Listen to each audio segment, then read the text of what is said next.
جی السلام علیکم، امید ہے کہ آپ سب لوگ خیریت سے ہوں گے۔ ریزرو سیٹوں والا جو کیس ہے معزز عدالت نے آج فیصلہ محفوظ کر دیا اور چیف جسٹس قاضی فائز عیسیٰ صاحب نے کہا کہ ابھی نہیں بتا سکتے کہ کب فیصلہ سنایا جائے گا، لیکن یہ جو ریزرو سیٹوں والا معاملہ ہے اس میں کچھ چیزیں سمجھنا بہت زیادہ ضروری ہیں۔ کچھ ایسے فیکٹس ہیں جن کو بار بار آپ کے سامنے رکھنا ضروری ہے تاکہ آپ سمجھ سکیں کہ ریزرو سیٹوں کے معاملے پہ ہو رہا کیا ہے۔ یہ آپ کو پتا ہے متناسب نمائندگی کا کیس ہے کہ جتنے ووٹ عوام دیتے ہیں، جتنی آپ جنرل سیٹیں جیتتے ہیں، اس کے تناسب سے آپ کو ریزرو سیٹیں ملتی ہیں۔ اگر آپ شروع کریں، جب یہ الیکشن ہوا پاکستان میں تقریباً 6 کروڑ کے قریب لوگوں نے ووٹ ڈالے، اس میں سے 1 کروڑ 40 لاکھ لوگوں نے ووٹ ڈالے مسلم لیگ نواز کو، اور تقریباً 82 لاکھ لوگوں نے ووٹ ڈالے پاکستان پیپلز پارٹی کو، اور تقریباً 1 کروڑ 84 لاکھ ووٹ ڈالے گئے پاکستان تحریک انصاف کو۔ یعنی پاکستان تحریک انصاف کو ملک میں سب سے زیادہ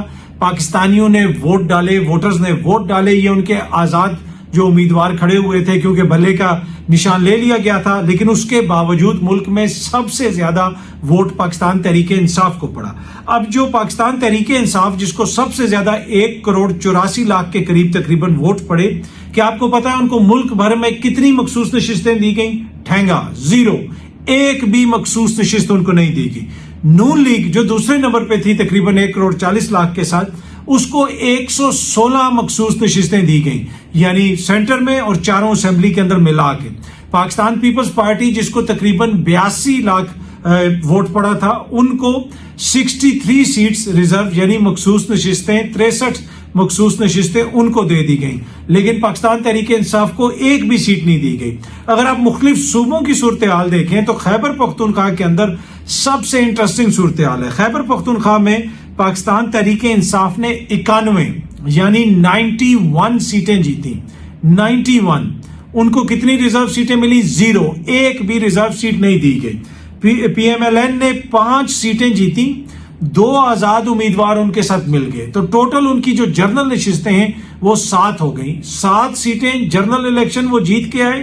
اب اس کے تناسب سے ان کو ریزرو سیٹیں ملنی تھی، لیکن تاریخ میں، دنیا کی تاریخ میں پہلی دفعہ جنرل سیٹیں کم ہیں، ریزرو سیٹیں زیادہ دے دی گئی ہیں۔ 7 سیٹوں کے اوپر ان کو 9 سیٹیں دے دی گئی ہیں، 5 وہ جیت کے آئے تھے، 2 انڈیپینڈنٹ ملے، ٹوٹل 7 جنرل سیٹیں، اس کے اوپر 9 ریزرو سیٹس دے دی گئی ہیں۔ پاکستان پیپلز پارٹی جو یہ دعویٰ کرتی ہے کہ وہ غالباً لگتا ہے اس طرح ان کی باتوں سے کہ یونان سے جمہوریت وہ لے کے آئے تھے، ان کو ٹوٹل 4 سیٹیں وہاں پہ ملی خیبر پختونخوا میں۔ کے پی کے میں 4 سیٹیں انہوں نے جیتی، 7 ریزرو سیٹ انہوں نے اپنے نام کروا لی، یعنی جتنی وہ سیٹیں جیت کے آئے تھے اس سے زیادہ سیٹیں ان کو ریزرو مل گئیں۔ اسی طرح جے یو آئی ایف جو ہے 7 سیٹیں وہ جیت کے آئے تھے، ان کو 11 ریزرو سیٹیں دے دی گئی۔ تو یہ ایک اتنا بڑا جمہوری دھوکہ ہوا پاکستان کی عوام کے ساتھ جس کی ماضی میں کوئی نظیر نہیں ملتی۔ اب یہ ایک بڑا عام فہم سا کیس ہے، معزز عدالت کے سامنے کیس ہے، معزز عدالت کو پتا ہے کہ کس جماعت کو سب سے زیادہ ووٹ پڑے۔ اب معزز عدالت نے فیصلہ یہ کرنا ہے کہ ووٹ عمران خان کے نام پہ پڑا ہے تو کیا وہ سیٹیں نواز شریف یا زرداری صاحب کو دی جا سکتی ہیں یا مولانا صاحب کو دی جا سکتی ہیں۔ پھر اوور آل جو سچویشن تھی الیکشن کی، آج پھر جسٹس اطہر مل اللہ نے یہ کوشچن اٹھایا کہ جناب ہمیں سب چیزوں کو دیکھنا پڑے گا، اس وقت کیا حالات تھے، کیا کچھ ہو رہا تھا، کس طریقے سے وہ الیکشن کروایا گیا۔ اور جسٹس رضوی صاحب نے بڑا امپورٹنٹ پوائنٹ اٹھایا، انہوں نے کہا کہ ساری پروسیڈنگ میں لگتا اس طرح ہے کہ یہ پاکستان تحریک انصاف اور سنی اتحاد کا کونسل کا مقابلہ الیکشن کمیشن آف پاکستان سے ہے۔ وہ تو ایک آئینی ادارہ ہے، لیکن وہ ایک لیٹیگنٹ کی طرح بہیو کر رہا ہے، کہ ایڈورسری کی طرح، ایک مخالف کی طرح بہیو کر رہا ہے۔ اور سلمان اکرم راجہ صاحب نے بھی کہا کہ آپ ان کی حرکتیں دیکھ لیں، یہ ویسا ہی کر رہے ہیں، انہوں نے آپ سے بھی ریکارڈ چھپایا۔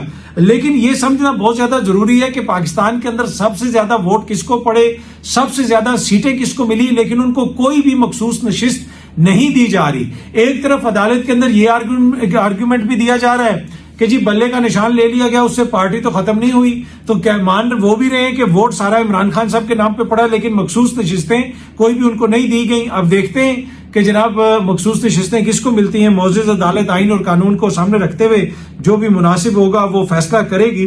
اچھا، اب اس وقت ہر کوئی یہ مناسب فیصلے کر رہا ہے، جو پاکستانی ہیں ان کے جو فیصلے سامنے آ رہے ہیں، یہ گیلپ کا سروے سامنے آیا ہے، اس کے مطابق 94%، 94 یعنی اگر اس ملک کی آبادی 100 افراد پہ مشتمل ہے تو اس میں سے 94 لوگ کہہ رہے ہیں کہ وہ ملک چھوڑ کے جانا چاہتے ہیں۔ کیا ایسے آپ ملک کے اندر ترقی لے کے آئیں گے جس ملک کی 94% آبادی اپنے ملک سے مطمئن نہ ہو؟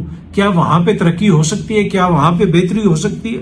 اچھا، اعداد و شمار کے مطابق اس میں مختلف قسم کے لوگ ہیں۔ کچھ ایسے لوگ ہیں جو روزگار کی وجہ سے تنگ ہیں، کچھ لوگ امن و امان کی وجہ سے تنگ ہیں، کچھ لوگ یہ سمجھتے ہیں کہ اس ملک میں ہمارا مستقبل تاریک ہے اور اس وجہ سے وہ ملک چھوڑ کے جانا چاہتے ہیں۔ یہ ایک لمحہ فکریہ ہے، ہمیں سوچنے کی ضرورت ہے کہ آج 75 برس کے بعد وہ پاکستان جس کا سارے پاکستانیوں نے بڑا، جسے آپ کہتے ہیں ایک طرح سے خواب دیکھا تھا، برے صغیر کے مسلمانوں نے خواب دیکھا تھا کہ جناب اپنا ایک ملک ہوگا، وہاں پہ ہم اچھے طریقے سے زندگیاں گزار سکیں گے، وہ ملک ترقی کرے گا، وہاں پہ ہمارا شیئر ملے گا، آئین اور قانون کے مطابق ہمارے ساتھ سلوک ہوگا۔ ایسے تو وہ جو بھارت تھا جس کے اوپر انگریزوں کی حکومت تھی، وہاں پہ کیا مسئلہ تھا کہ لوگوں کو ان کے آئینی حقوق نہیں دیے جاتے تھے۔ وہ یہ سمجھتے تھے کہ اگر ہم نے اپنے آئینی حقوق لینے ہیں، اپنے رائٹس لینے ہیں، اپنے فریڈمز لینے ہیں، تو اس کے لیے ضروری ہے کہ ہمارا ایک اپنا ملک ہو جہاں پہ ہم آزادی سے اپنی زندگی گزار سکیں۔ لیکن آج 75-76 برس کے بعد اس ملک کی سٹوری یہ ہے کہ اس ملک کا 94% جو آبادی کا حصہ ہے وہ یہ کہہ رہا ہے کہ وہ ملک چھوڑ کے جانا چاہتا ہے۔ تو یہ سارے جو حکمران یہاں پہ رہے ہیں، جس نے یہاں پہ حکمرانی کی ہے، ان سب کو سوچنے کی ضرورت ہے کہ آخر اس کی کیا وجہ ہے، آج لوگ ملک چھوڑ کے کیوں جانا چاہ رہے ہیں۔ اچھا، شہباز شریف صاحب نے جو ہے اپنی شہرت کاٹ دی ہے۔ عمر ایوب صاحب نے کہا ہے کہ ISI کو فون ٹیپنگ کی جو اجازت دی گئی ہے اس کو ہم چیلنج کریں گے۔ آپ کو پتا ہے وہ ایک قانون کے ذریعے ایک نوٹیفیکیشن ایک نکالا گیا ہے اور اس کے ذریعے اب جو ہے خفیہ ایجنسیاں ریکارڈ کر سکیں گی لوگوں کی کالز، لیکن وہ اسی صورت میں ریکارڈ ہو سکیں گی جہاں قومی سلامتی کا کوئی ایشو ہوگا، لیکن اس کے اوپر کافی زیادہ تنقید ہو رہی ہے۔ اور عمر ایوب صاحب نے کہا ہے کہ پاکستان تحریک انصاف اس کو چیلنج کرے گی۔ دوسری جانب جناح ہاؤس، عسکری ٹاور حملہ سمیت 3 مقدمات میں عمران خان صاحب کی عبوری ضمانت خارج کر دی گئی ہے۔ اب اگر وہ عدت والے کیس میں چھٹ جاتے ہیں تو یہ جو ضمانتیں ان کی خارج ہوئی ہیں اس میں وہ گرفتار کر لیں گے ان کو انتظامیہ والے۔ تو دیکھتے ہیں کہ جناب یہ عدت والے کیس کا کیا فیصلہ آتا ہے اور اس کے بعد عمران خان صاحب کی رہائی کب تک ممکن ہو پاتی ہے۔ کچھ لوگ یہ کہہ رہے ہیں کہ پاکستان تحریک انصاف کی جو لیگل ٹیم ہے اس کی حکمت عملی درست نہیں ہے، ان کے لیڈران کی سیاست درست نہیں ہے۔ ایسی کوئی بات نہیں ہے جناب، ابھی اس وقت ان کا وقت صحیح نہیں چل رہا۔ جب وقت صحیح چلتا ہے تو وہ پھر آپ نے دیکھا کہ کیسے نواز شریف صاحب کے سارے مقدمات جو ہے وہ ایک دم سے فارغ ہو گئے اور عدالتوں سے ان کو ریلیف بھی مل گیا۔ لیکن عمران خان صاحب کے جو مقدمات ہیں ان میں بالکل کوئی جان نہیں ہے۔ جب بھی وہ چلیں گے، آگے بڑھیں گے، اعلیٰ عدلیہ میں آئیں گے تو عمران خان صاحب کو ریلیف تو مل جائے گا۔ پر پاکستان کی قسمت کا فیصلہ اور پاکستان کے بہت سارے جو معاملات ہیں اس وقت وہ آگے کیا ٹرن لیں گے، یہ جو مخصوص نشستوں والا کیس ہے وہ ڈیسائیڈ کرے گا۔ اگر مخصوص نشستیں حکومت کو دے دی گئیں، مطلب وہ تو ایسی انہونی ہے کہ جس کے بارے میں تو میرے خیال میں سوچا بھی نہیں جا سکتا، لیکن الیکشن کمیشن وہ پہلے بھی کر چکا ہے۔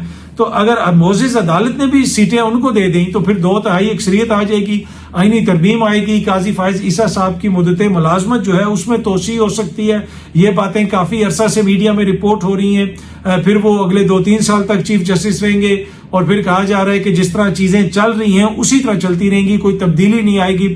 اگر یہ سیٹیں حکومت کو نہ ملیں تو پھر اکتوبر کے بعد سے معاملات تبدیل ہونا شروع ہو جائیں گے۔ امریکہ میں ٹرمپ آ جائے گا، ادھر نئے چیف جسٹس آ جائیں گے۔ یہ وہ چیزیں ہیں جو بیہائنڈ دا سین پاکستان تحریک انصاف بھی کہتی ہے اور دیگر جو باخبر ذرائع اور اینالسٹ ہیں وہ بھی ہم سے بات کرتے ہوئے یہی کہتے ہیں۔ اب دیکھتے ہیں کہ اس کیس کا کیا فیصلہ آتا ہے۔ پر یہ کیس جو ہے آنے والی جو ہماری سیاست ہوگی، ہماری دہائیوں کی سیاست، اس کا یہ فیصلہ کرے گا یہ کیس۔ یہ بڑا امپورٹنٹ نوعیت کا کیس ہے۔ اچھا، ایک چیز آج رپورٹ ہو رہی ہے بھارت سے کہ مودی صاحب نے پوٹن سے ملاقات کی اور اس کے بعد روس کا اپنی فوج سے تمام بھارتیوں کو نکالنے کا فیصلہ۔ اس وقت جو یوکرین میں جنگ ہو رہی ہے وہاں پہ بھی کچھ بھارتی جو شہری ہیں وہ روس کی جانب سے یوکرین کے خلاف لڑ رہے ہیں، اس میں کچھ لوگوں کی ہلاکتیں بھی ہوئی ہیں۔ اب مودی صاحب نے پوتن سے ملاقات کی اور اس میں کہا ہے کہ جناب ہمارے کچھ لوگ غلطی سے بھرتی ہو گئے۔ یہ کیسے غلطی سے وہاں سے بھرتی ہو گئے، کیسے وہ روس پہنچ گئے، ادھر سے کیسے وہ یوکرین پہنچ گئے، مجھے تو سمجھ نہیں آتی۔ پر اینی وے صدر پوتن نے ان کو یقین دہانی غالباً کو اس طرح کی کروائی ہے کہ ان تمام لوگوں کو فوج سے نکال دیا جائے گا اور ان کو واپس بھارت پہنچانے میں بھی مدد کی جائے گی۔ تو یہ کوشچن کرنے کی ضرورت ہے عالمی دنیا کو بھی کہ کیا یہ کون لوگ ہیں، یہ بھارتی فوج وہاں پہ لڑ رہی ہے، کس طرح وہاں پہ پہنچے، کیسے ان کو بھرتی کیا گیا۔ اور اب جب چیزیں کھل کے سامنے آئی ہیں اور وہاں پہ کچھ غالباً بھارتی شہری اس طرح کی خبریں بھی تھی کہ کوئی پکڑے گئے ہیں یوکرین میں، اور اس کے بعد یہ خبریں کھل کے سامنے آنا شروع ہوئی اور اب بھارت یہ کہہ رہا ہے کہ یہ لوگ غلطی سے وہاں پہ چلے گئے. تو عالمی سطح کے اوپر میرے خیال میں اس کو دیکھنے کی ضرورت ہے کہ بھارت کا وہاں پہ کیا کردار ہے اور بھارتی فوج کا وہاں پہ کیا کردار ہے، وہ کیا کر رہے ہیں، کیا وہ عالمی قوانین کے مطابق ہے یا کوئی وہ غیر قانونی کام کر رہے ہیں. بہت جلدی آپ سب دوستوں سے دوبارہ ملاقات ہوگی. Thank you very much.